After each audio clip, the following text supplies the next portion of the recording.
Aunty ready అయి ఉన్నారు. ఎక్కడికి వెళ్తున్నారు ఆంటీ? హాస్పిటల్కి వెళ్తున్నారు. అవునా? కన్ను కొంచెం ఎక్కువగా బ్లీచింగ్ యాసిడ్ వాడా, అందుకని కన్ను కొంచెం షేడ్గా ఉండ షేడ్ ఇస్తుంది. అవునండి, అందుకని హాస్పిటల్కి వెళ్తున్నాను. అయితే డాక్టర్ రమ్మన్నాడు, నెలకు ఒకసారి వచ్చి చూపించుకుంటున్నాను. 2 నెలలకి అని చెప్పేసి ఇంకా సంవత్సరం కాలేదు కదా అందుకని వచ్చి చూపించుకుందామని బయలుదేరుతున్నాను.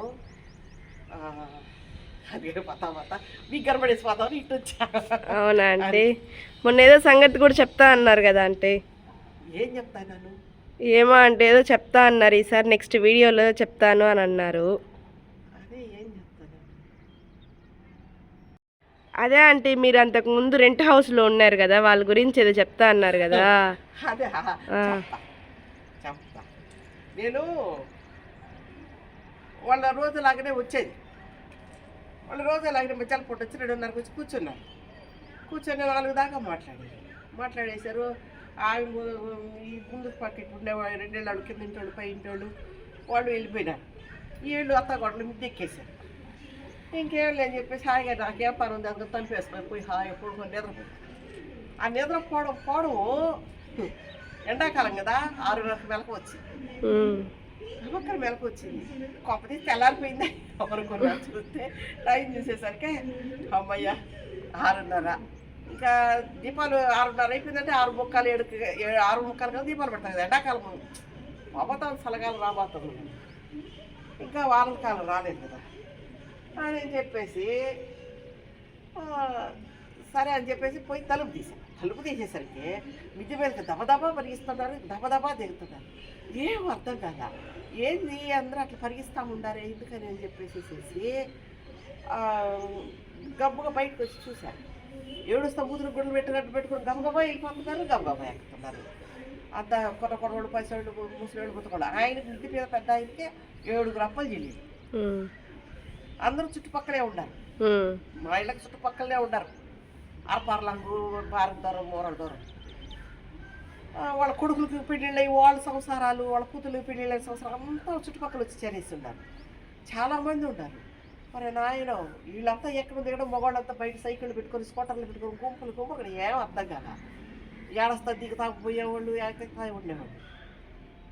ఆమెన ఇంకొక మిద్ది దిగి వస్తున్నది. ఆమె మా ఇళ్ళకి కొంచెం రోడ్డు అవతల, మెయిన్ రోడ్డుకి అవతల పక్కన ముందరకానే ఉంటుంది బైపాస్ రోడ్డు. ఏమ్మా ఎందుకయ్యా అన్నమాట.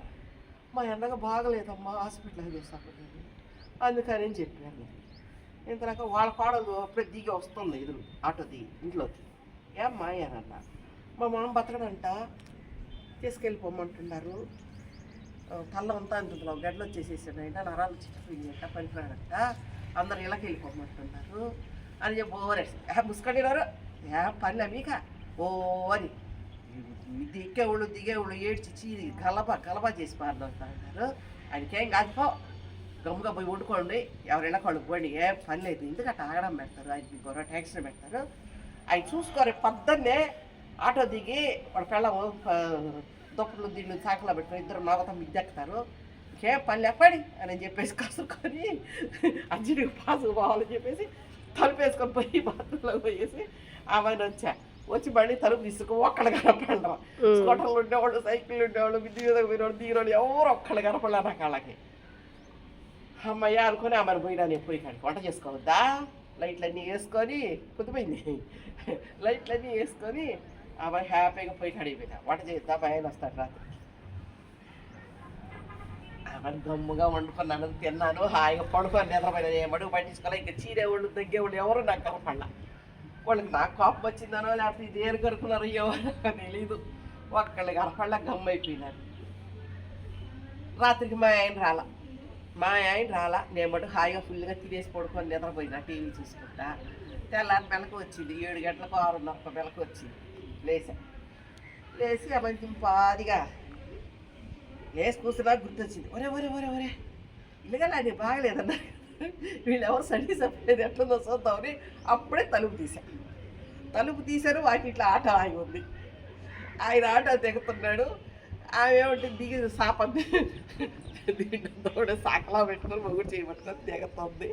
మిద్ది మీద నుంచి నేను అరిసిన చెల్లి లాస్ట్ చెల్లిలాగా బైపాస్ కావట్లేదు ఆమె ఆ ఎర్రనీళ్ళ పళ్ళే తీసుకొని దిగుతుంది నవ్వుతా గబా పొయ్యి వాళ్ళకి ఆర్తిచ్చి వాళ్ళకి ఇది లోపలికి పంపించింది. నేను సరేలేని ఎదురుకుండా ఎదురుగానే పక్కకు వచ్చేసేసిండే.